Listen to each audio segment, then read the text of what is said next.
Say, you see, Christ was saying, say, you see, as they raise up the serpent for the children of Israel, that when they look upon it, they get healed.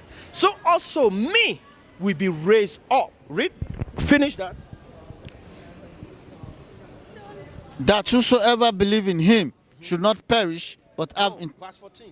And as Moses lifted up the serpent in the wilderness, even so must the Son of Man must be lifted up. Read. That whosoever believed in him should not perish, but have eternal life. Now, whosoever believe in him will not perish. Give me Acts 2:21. Let's see who is the whosoever. Acts chapter 2:21. Let's see who is this whosoever. The book of Acts chapter 2 verse 21. And it shall come to pass that whosoever shall call on the name of the Lord shall be saved. Ye men of Israel, hear these words. Just like I'm here now. On 1, 2, 3, 4, 5 of us. And I'm saying that whosoever among you can read that book quickly. Am I talking to these people here? No. This book is written by the Israelite to the Israel, and their seed is very possessive. So when somebody else took it and start reading it, is it meant for you? You need to know the audience. First and foremost, go to John 3:16. Let's break everything down one by one now. That still goes back to my first question. Does that mean that the people around us that aren't Israelites don't have the same access, the same way we do? Yes, 100%. I don't mean that he is speaking for the children of Israel, but he then says, God says that anybody who believes in me No, is he's saved. talking about the children of Israel. But that's And why I'm saying listen, for example, my quality or my idea of God is like, God doesn't necessarily, he's created us all the same and in his image, right? That's what it says in Genesis. Or am I joking? Or like, he's created us all in his image. So why is it the case now that he's now got a word for a certain group of the people that he created, and it doesn't apply to these people over there? That means they lose out on the life that he's come down to go and give us. No. for example, look, bro, listen. See how the Israelites are the original Christians and are the original people who heard God's word and were saved. But what is to stop somebody who is not from the tribe of Israel to then see so people in the times that Jesus was alive, when they met Jesus, they're not Israelites, but they met During the time of Christ, when they are all Israelite. They are all Jews. Christ was there. Give me that in. say Christ went to he went to Egypt, he went to a country, and the people that they'd never heard of Christ in their life. And he spoke to them and they started to believe in him. Are those people not still saved? And then also with the mandate that Christ gave to his disciples, said they should go over to all the nations now. Now that coming outside of Israel, these are Israelites now. They said you could preach the word to the people in the nations, right? So why would he say that if it's the case that we should just keep it to the Israelites or just for them?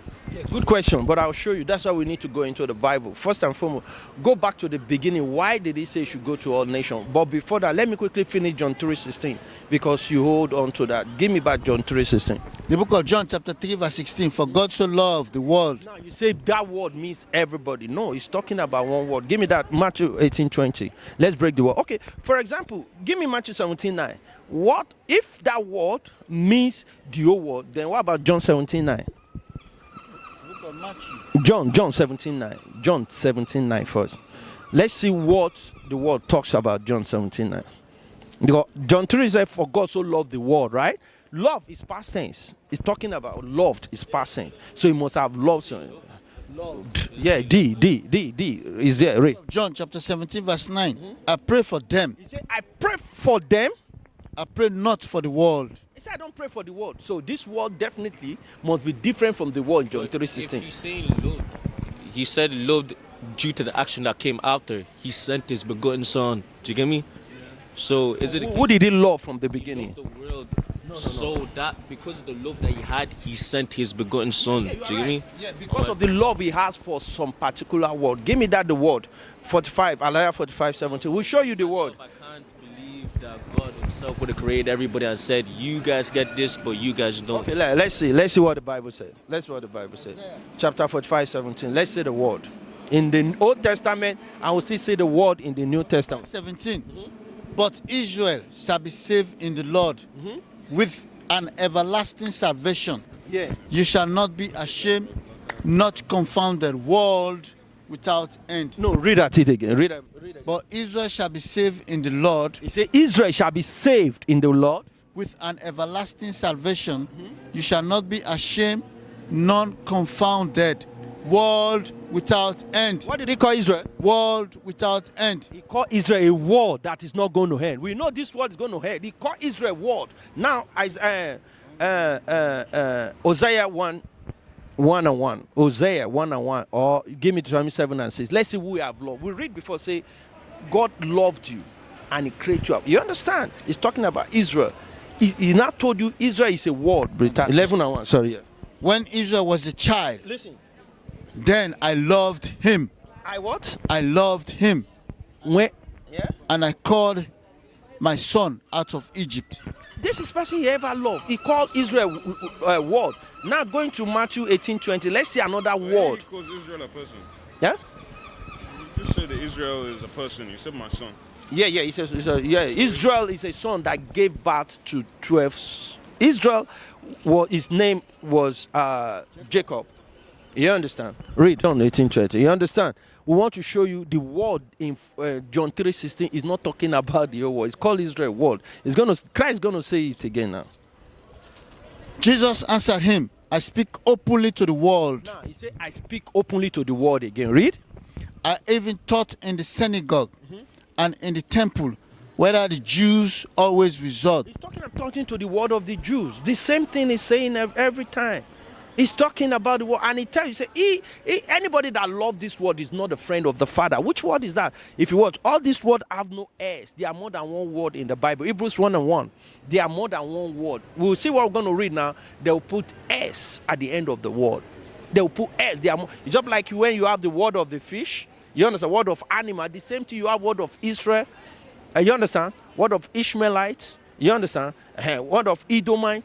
You understand? Read. The book of Hebrews chapter 1 verse 2 had in these last days spoken unto us by his son, whom he had appointed here of all things, by whom also he made the worlds. He made what? The All worlds. nations. All nations. So go back to John 3:16.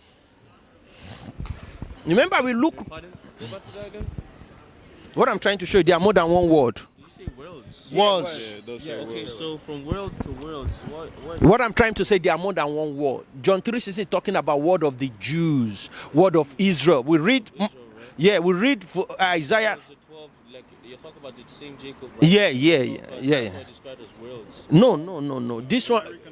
This one is telling you, is showing you, Sundry times and in diverse manners. is showing you there are more than one word. But if you watch John 3:16 is singular word. I don't know if you get me. No.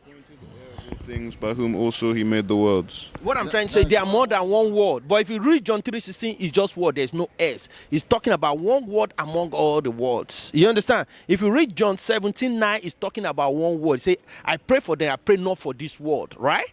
Now, Can these worlds not mean everything? Like different planets? that's what this one means different. But when you read John 3, it's talking about one particular word of people. Not the world that we live in. No.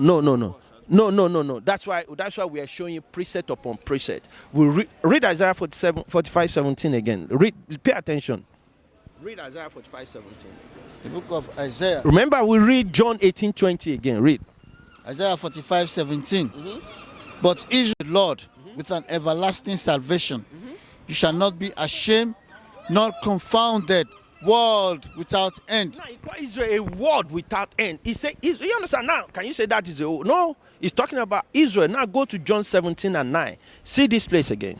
I pray for them. Now he said, I pray for them, for some people. I pray not for the world. He said, I don't pray for the world. So he can't love a world and send his son to die. And at the same time, there's another way. Say, no, I don't pray for this world. So you should know there's two different worlds here. That is why he said, he, and in that southern time, created all things and create all your words, right? Now, let's go back to why he's asked them to go to all nations, right? And preach to all nations. Like we're in Ireland now. See the people we're talking to, we're preaching, we're giving flyer. We have our brothers in UK, we have our brother in Nigeria, we have a brother in Germany, in Holland. Why? Because we are all scattered in the... which one? Yeah? The book of James chapter 4 verse 4.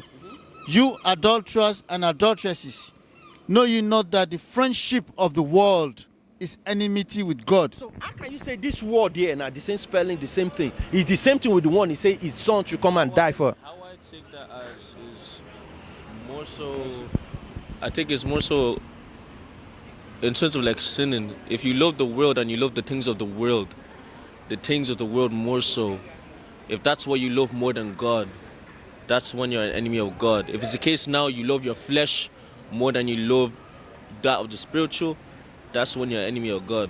Do you get me? Yeah. But that's how you feel that. But we go precept upon the Bible explain itself. I don't need to explain for Bible.